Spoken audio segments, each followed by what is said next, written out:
Salam damai sejahtera saudara-saudaraku yang terkasih pencinta firman Tuhan. Berjumpa kembali dengan Bible Learning with Father Joseph. Saudara-saudaraku, bagaimana kabar Anda hari ini? Para penonton video Bible Learning dimanapun Anda berada.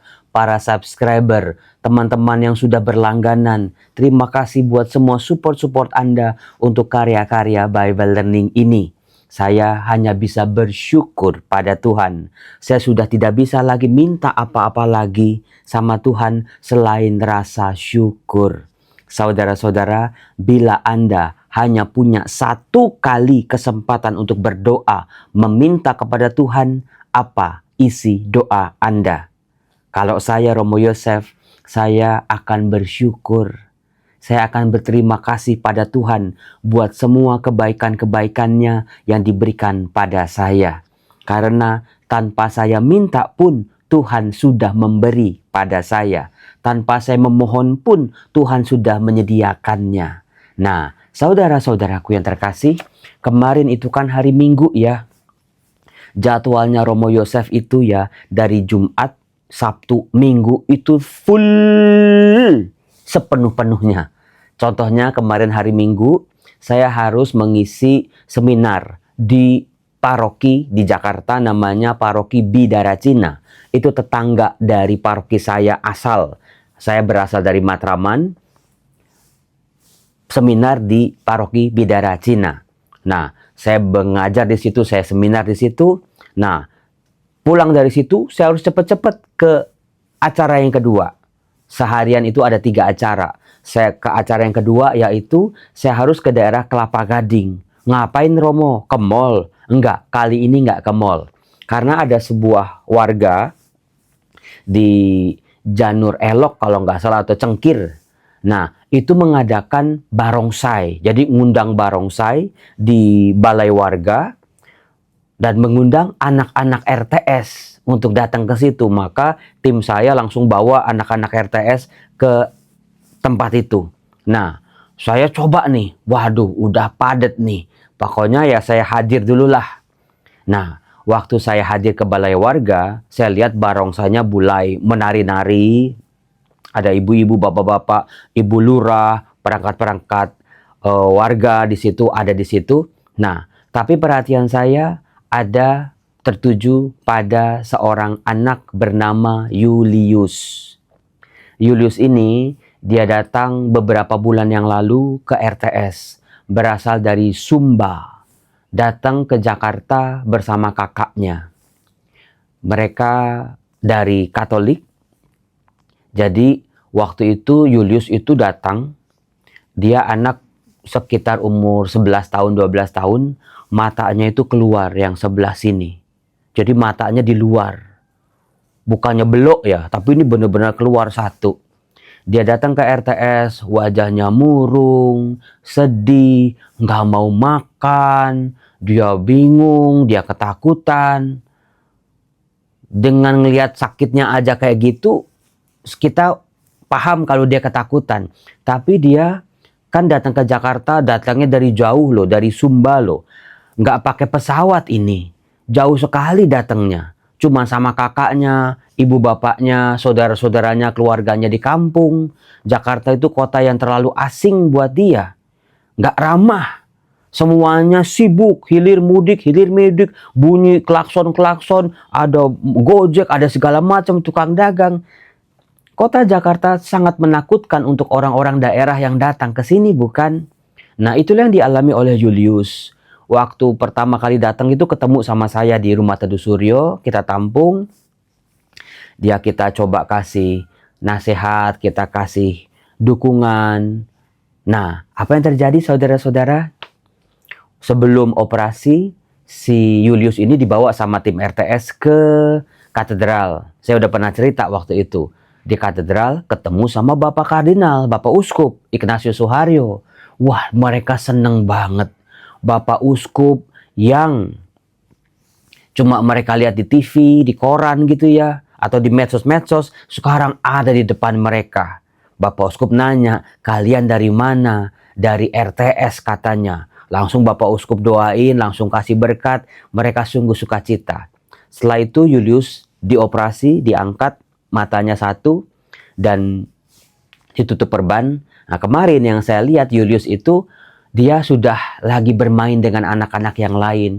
Sudah bisa senyum, sudah bisa ketawa, sudah bisa ngomong lancar, sudah ada hawanya lah, ada auranya itu kelihatan. Meskipun matanya satu diambil, tunggu kering, nanti kalau udah bagus, karena ada kanker ya, maka harus diangkat, maka nanti dipasang bola mata yang palsu. Nah, saudara-saudara, kemarin yang saya alami adalah saya bersyukur pada Tuhan. Tuhan, terima kasih. Ternyata dari pelayanan-pelayanan sederhana di Rumah Teduh Suryo ternyata bisa membuat orang putus asa, sedih, takut, bingung. Jadi orang yang mengalami kasih Tuhan. Wajahnya udah beda. Saya mengalami betul-betul Tuhan hadir dalam diri mereka. Dalam diri orang-orang sakit. Itulah makanya ketika saya baca Injil hari ini, saya langsung waduh luar biasa. Karena dibacakan dari Matius bab 25 tentang penghakiman terakhir, itu ayat 31 sampai 46.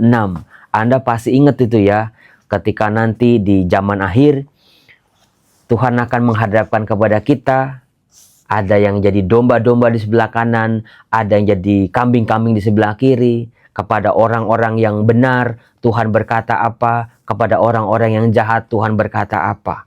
Ketika saya membaca kisah itu, Tuhan terima kasih. Dalam hidup saya kau beri kesempatan. Punya tim yang hebat, itu yang pertama. Kau beri kesempatan untuk melayani Engkau di dalam diri orang-orang kecil ini. Nah, setelah dari situ saya kabur lagi tuh, cuma sebentar lah. Saya kabur lagi karena ada acara, saya mengajak makan bareng, imlekan, tim Komisi Kerasulan Kitab Suci, mereka boleh bawa pasangannya masing-masing gitu ya. Kita makan di sebuah restoran, dalam sebuah rasa syukur. Nah, saudara-saudaraku yang terkasih, bacaan-bacaan hari ini, dari bacaan pertama, dari bacaan Injil, mudah-mudahan bisa membuka pikiran kita tentang hidup, tentang makna hidup. Jangan-jangan banyak orang, wah gedebak-gedebuk dalam hidupnya, melayani suaminya, melayani istrinya, melayani anak-anaknya, melayani keluarganya, melayani orang-orang di paroki, melayani orang-orang sakit, melayani orang-orang dalam penjara, melayani orang-orang yang terbuang. Tapi enggak tahu, enggak sadar, semuanya dilakukan hanya kewajiban belaka, hanya formalitas belaka, tanpa makna. Demikian juga sama orang-orang yang enggak melakukan apa-apa dalam hidupnya.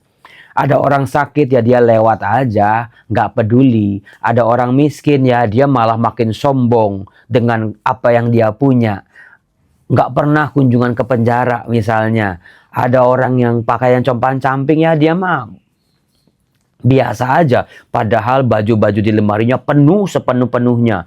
Dibuang kagak, dikasih orang kagak, dipakai juga kagak. Tasnya ada banyak, sendal sepatunya ada banyak. Dan merasa ya nggak ada apa-apa, nggak merasa bersalah apa-apa, nggak punya makna dari tindakan-tindakannya. Tidak melakukan apa-apa, merasa nggak ada sesuatu yang berbeda lah.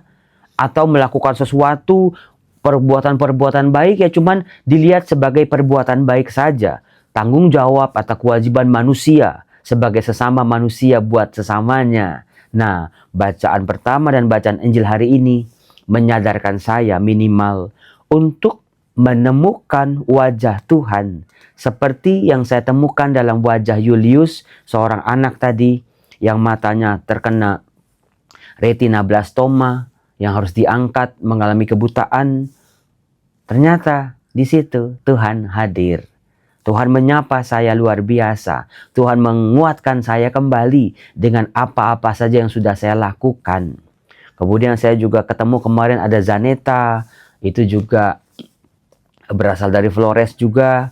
Betul-betul dia sekeluarganya dia mengalami, dikuatkan oleh kehadiran belas kasih dalam rumah Teduh Suryo, lalu juga anak-anak yang lain. Kemudian kemarin saya ketemu beberapa anak juga secara luar biasa. Ada yang sudah sehat, ada yang sudah siap pulang, ada yang masih harus nunggu waktu operasi karena harus lama ini. Nah, saudara-saudara, kalau Anda lihat bacaan pertama ya, terjadi sebuah perkembangan, pemahaman, pola relasi antara Allah dengan umatnya. Kalau Anda baca, bacaan pertama diambil dari Imamat bab 15. Itu penuh dengan kata jangan, jangan, jangan, jangan. Misalnya, janganlah kamu mencuri, janganlah kamu berbohong, janganlah bersaksi dusta seorang kepada sesamanya, janganlah kamu bersumpah palsu demi namaku.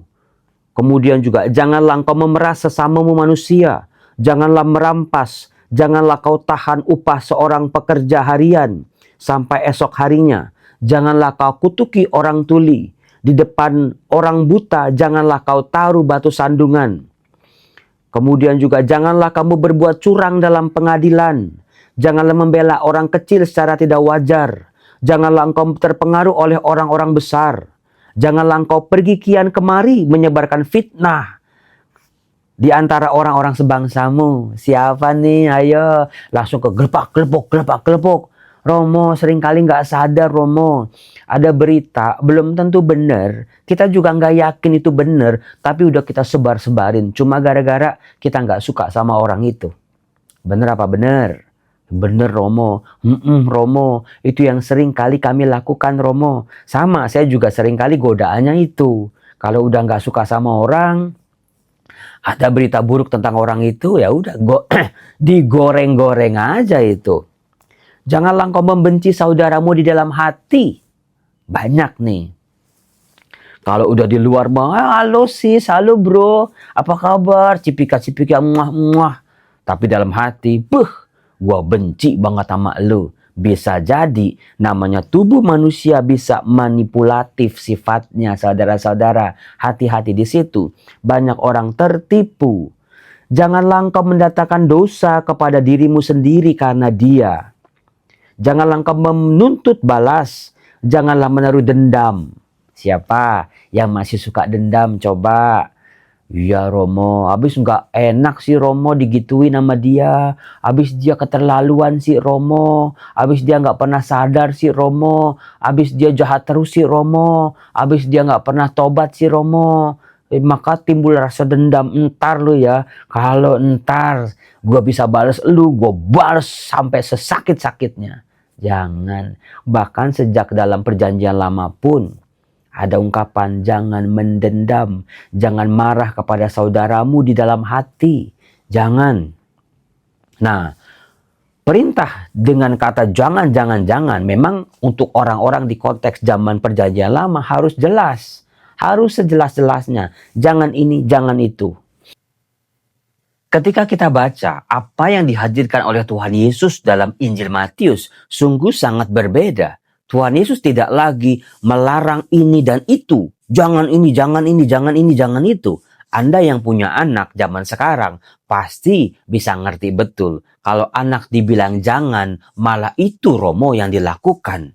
Kalau kita, jangan ambil itu. Yang ada di otak dia adalah ambil itu. Maka kita harus merumuskan ungkapan-ungkapan yang lain. Hindari kata jangan. Nah itu hampir aja saya ngomong jangan. Nanti Anda malah terpengaruh. Hindari kata jangan. Coba cari bentuk-bentuk lain yang lebih positif. Nah, kalau kita lihat dalam Injil Matius bab 25, Tuhan Yesus menghadirkan secara berbeda tentang apa yang harus diperbuat oleh para pengikutnya, apa yang harus dihindari. Dua-duanya soal pemaknaan. Karena manusia zaman sekarang seringkali kehilangan makna. Kalau Anda perhatikan saudara-saudara, dikatakan apabila anak manusia datang dalam kemuliaan, semua malaikat datang bersama-sama dengan dia, maka ia bersemayam di atas tahta kemuliaannya. Tuhan menjadi hakim. Hakim yang adil. Hakim yang tidak berpihak. Hakim yang tidak terpengaruh oleh hal apapun. Lalu semua bangsa Bukan cuma orang Israel saja, tapi semua bangsa dikumpulkan di hadapannya. Ia akan memisahkan mereka seorang daripada seorang seperti domba dipisahkan dari kambing. Kalau nanti saat ini datang ya saudara-saudara, Anda mau jadi kambing apa jadi domba? Mau di sebelah kanan apa sebelah kiri? Saya ngerti betul. Saya bisa menangkap apa yang di pikiran Anda. Ya mau jadi domba lah Romo. Mau yang di sebelah kanan lah Romo. Gak mau yang jadi kambing. Gak mau yang di sebelah kiri. Itu semua orang-orang jahat. Kabar baiknya adalah kita masih hidup. Apa yang kita lakukan hari ini menentukan hidup kita nanti. Mau yang di sebelah kanan atau kelompok di sebelah kiri. Ayo lakukan sesuatu. Dikatakan Allah berkata kepada orang-orang yang di sebelah kanannya itu, "Mari, hai kamu yang diberkati Bapa-Ku, terimalah kerajaan yang telah disediakan bagimu sejak dunia dijadikan." Jadi Tuhan sudah mempersiapkan buat mereka-mereka ini, orang-orang yang diberkati oleh Bapa, yaitu kita semua diberkati dengan cara yang sama. Mungkin ungkapannya bisa berbeda-beda, jalaninya juga beda-beda, prosesnya juga beda-beda, tapi berkatnya adalah sama. Allah menciptakan kita dengan sesuatu yang baik, mengharapkan kita menemukan kebaikan itu, menggunakan kebaikan itu sepanjang hidup kita, dari yang baik kembali menjadi baik. Ketika nanti kita balik ke rumah Bapa, apakah dalam keadaan baik? Sudah bertobat belum? Sudah banyak melakukan perbuatan kasih belum? Sudah mengenal jalan kebenaran dan hidup belum? Atau jangan-jangan nggak serius-serius banget Romo? Nggak serius dalam hidup, dalam pertobatan, dalam mengenal Allah, sok-sokan mau nanti yang di sebelah kanan. Wah itu mah Anda mau enaknya sendiri doang. Yuk mulai hari ini kenali Tuhan. Ikuti perintahnya. Seperti mana perintahnya? Nah ini dia. Sebab ketika aku lapar, kamu memberi aku makan. Ketika aku haus, kamu memberi aku minum. Ketika aku seorang asing, kamu memberi aku tumpangan. Ketika aku telanjang, kamu memberi aku pakaian. Ketika aku sakit, kamu melawat aku. Ketika aku dalam penjara, kamu mengunjungi aku. Luar biasa saudara-saudara. Di balik tindakan-tindakan baik itu, ada pesan Tuhan buat kita. Maka orang-orang benar itu bingung kan. Loh, kapan kami melihat Engkau Tuhan haus, lapar, nggak pakai pakaian sebagai orang asing, sebagai orang yang sakit dalam penjara. Nah, Tuhan menjawab, apapun yang kamu lakukan untuk salah seorang dari yang paling hina ini, kau lakukan untuk aku. Jadi, Anda bisa lihat orang-orang benar ini, mereka diajak untuk melihat makna kehadiran Tuhan di balik tindakan-tindakan keseharian mereka, di balik pelayanan-pelayanan mereka, di balik pengorbanan-pengorbanan mereka. Apa yang mereka lakukan buat mereka-mereka yang paling hina ini. Nanti kepada orang-orang jahat dikatakan orang-orang terkutuk. Mereka tidak melakukan apa-apa terhadap orang-orang yang paling hina ini. Maka mereka akan dihukum. Saudara-saudaraku yang terkasih, itulah cara pengadilan Allah, pengadilan akhir nanti. Bukan kekayaan kita yang menjadikan kita bisa jadi kelompok di sebelah kanan, bukan tampang kita, bukan prestasi kita yang berderet-deret, bukan gelar kita yang sambung menyambung gitu, bukan. Gak ada yang dibawa selain kesaksian hidup kita. Roh kita akan bersaksi. Orang ini waktu hidup dia ngapain aja. Ayo. Yuk saudara-saudara. Temukan kasih Tuhan di dalam diri mereka-mereka yang sangat amat menderita. Banyak sekali. Jangan merasa, Romo saya gak ketemu tuh Romo. Orang hidup saya enak kok. Untuk hidup saya juga gak ada yang berkekurangan kok Romo. Coba keluar pintu rumah Anda. Di situ dengan mudah Anda akan menemukan. Kalau gak nemu juga, pergi ke rumah sakit. Ada banyak orang-orang sakit di sana. Pergi ke rumah Teduh Suryo. Ada banyak anak-anak sakit di sana. Pergi ke panti asuhan. Pergi aja ke jalan-jalan. Kalau Anda lihat orang yang nggak punya pakaian misalnya, itu sangat mudah. Cari, pasti ditemukan dengan mudah saudara-saudaraku yang terkasih. Cuma pesan saya, kalau kasih barang orang, pakaianlah katakanlah, coba tolong. Jangan yang udah bolong-bolong, udah berjamur-berjamur, udah pada hitam-hitam bau, udah pada lapuk gitu ya. Itu namanya Anda membuang. Nanti nggak masuk itu pengadilan terakhir, itu nggak masuk itu. Kalau kita kan mau pakai baju yang, ya bukan yang mahal sih, tapi bisa dipakai ketika memberi orang lain, cobalah. Kalau Anda aja nggak mau make, ya jangan ngarepin orang lain juga mau make. Seperti itu. Kalau Anda dikasih sama orang baju kayak begitu, Anda juga marah, bukan? Demikian juga makanan. Jangan kasih makanan-makanan sisa Anda. Anda mau nggak makanan sisa orang dari piring orang gitu loh, nggak habis makan terus udah buat kamu habisin. Lah, orang kenal juga kagak, dia sehat apa sakit kita juga nggak tahu. Maksud Romo apa? Ketika Anda dapat makanan ini ya, misalnya ada 5 ayam, Anda tahu nih, nggak bakal habis. Atau ya Anda mau berbagi, coba sisihin dulu sebelum Anda colek itu, Anda sisihin makanan itu. Mana nih, mau kasih dadanya, mau kasih pahanya, kasih yang terbaik. Saya mah misalnya sayapnya aja gitu, silakan. Kasih yang terbaik, bukan makanan bekas, bukan makanan sisa. Udah digigit sedikit, oh kan masih kelihatan Romo, cuman dikit tadi saya nggak doyan Romo, saya kasih orang. Itu namanya membuang. Anda kalau digituin sama orang lain mau apa enggak, pasti Anda marah. Dikasih barang kok udah ada gigitannya misalnya. Dikasih puding gitu udah keruak gitu, dikasih kue ulang tahun itu udah somplak gitu, Anda pasti langsung aduh nih orang membuang ini, apa yang nggak suka dikasih ke orang. Mulai hari ini apa yang Anda suka kasih ke orang, itulah kasih Tuhan. Salam damai sejahtera, semoga kita semakin memaknai apa yang kita lakukan di masa pertobatan ini. Bye bye, Tuhan berkati.